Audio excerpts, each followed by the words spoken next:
ini tentang wafat. Bisa dengerin Bu Iwa dulu ya? Oke Fatir, dengerin Bu Iwa Kif. Iya. Kok berbeda itu warnanya hitam. Iya, nanti ya Bu Iwa ini namanya pengulang. Jadi bisa dengerin Bu Iwa dulu cerita? Iya. Cerita dulu oke? Oke. Jadi kisah Nabi Daud itu, Nabi Daud nggak mengunci pintu rumahnya ketika Nabi Daud keluar rumah. Setiap Nabi Daud keluar rumah, Nabi Daud selalu mengunci pintu.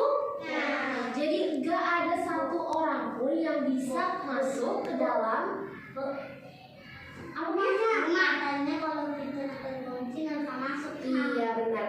Jadi nggak ada yang bisa masuk ke dalam rumah Nabi Daud kecuali Nabi Daud sudah ada di rumah. Pintunya Nabi Daud selalu dikunci dan kuncinya selalu dibawa oleh Nabi Daud. Ketika Nabi Daud di dalam rumah pun Nabi Daud mengunci pintu rumahnya. Nah pada suatu hari istri Nabi Daud itu terkejut. Terkejut kenapa? Karena ada satu orang laki-laki yang ada di dalam rumahnya. Istrinya Nabi Daud nggak kenal itu siapa. Hah? Kata istrinya, kamu siapa? Gitu. Karena istri Nabi Daud nggak kenal siapa itu laki-lakinya kan. Terus nggak lama habis itu Nabi Daud datang ke istrinya. Pas itu istri Nabi Daud bilang lagi, kamu siapa? Demi Allah ini adalah suatu aib bagi Nabi Daud. Iya, karena gak ada yang bisa masuk rumah Nabi Daud, tapi kok itu bisa, gitu kan? Kalau diginiin bisa. Nah, dengerin dulu nih. Terus akhirnya laki-laki itu gak ada. Sekarang dengerin Bu Iwa. Nah, habis ditanya lagi sama istrinya Nabi Daud, kamu siapa gitu? Kenapa bisa masuk ke dalam rumahku? Terus akhirnya laki-laki itu bilang, aku adalah makhluk yang tidak takut raja dan tidak ada satu orang pun yang bisa menghalangi aku. Siapa itu yang gak takut raja? Terus gak ada yang bisa menghalangi dia. Terus karena Nabi Daud tadi udah datang, ya kan?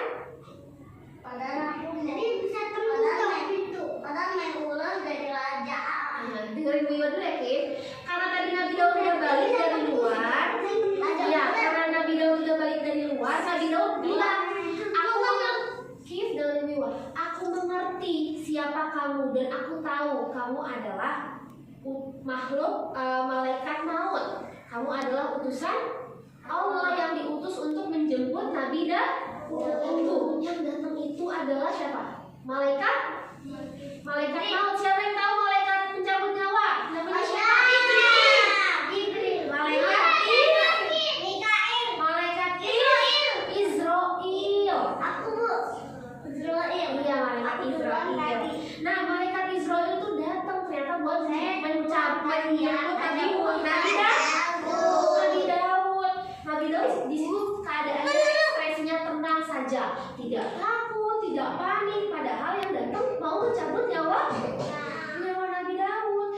Terus ya, sepanjang Nabi Daud ada di situ di rumah sepanjang Nabi Daud dan malaikat Israil ada di rumah Nabi Daud, malaikat Israil nggak ngomong apa-apa, ya, sampai ruhnya Nabi Daud dicabut sampai Nabi Daud meninggal.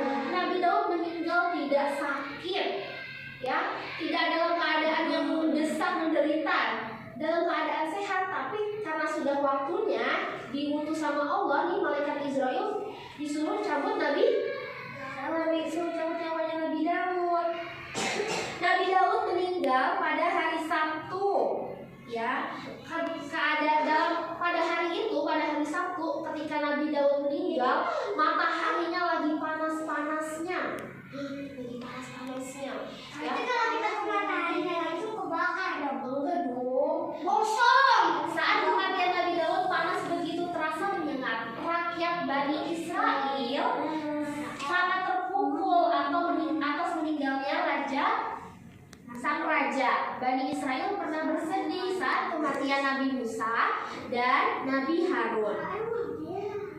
bukan Israel, Bani Israel ya.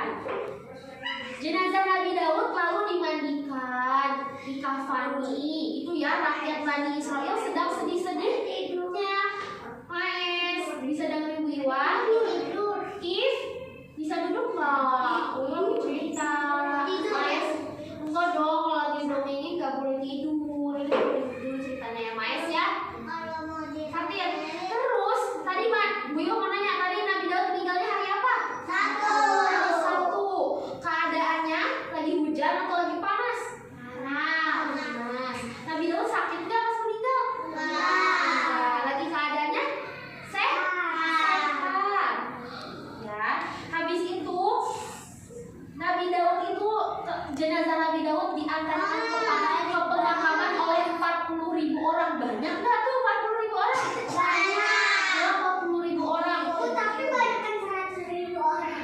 Ya, 40.000 orang juga dahulu banyak ya, 40.000 orang dan mengantarkan jenazah Nabi Daud ke pemakamannya dengan baju panjang dan penutup kepala karena tadi keadaannya lagi panas.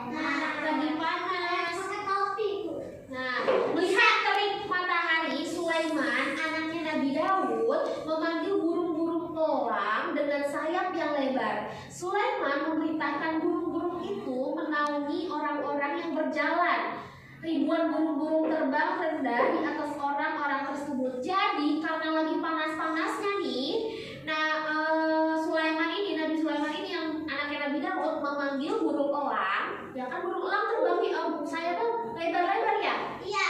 Disuruh menaungi atau kayak memayungi orang-orang yang mengantarkan Nabi Daud ke pemakaman, yang menutupi kepalanya jadi nggak kepanasan banget ya. Jadi nggak usah pakai topi, jadi gatel. Tadi kan lagi panas banget ya, jadi baik banget loh ditutupi oleh sayap-sayapnya burung elang. Kenapa nanti Bu Iwan nanya ya, Es? Maes, nanti Bu Iwan nanya ke Maes ya, kalau Maes nggak bisa. Tapi saya Gimana? Ayo, dulu dong. ngantuk karena Sedikit lagi ceritanya.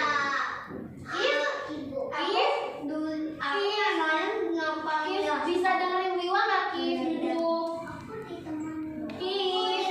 Ya udah yang lain dengerin Bu Iwan ya. Kif aja yang nggak dengerin Bu Iwan. Dia mau tidur kayaknya. Kif, duduk dong, dengerin Bu Iwan cerita tentang Nabi Daud. Ya udah, Bu Iwan lanjut ya.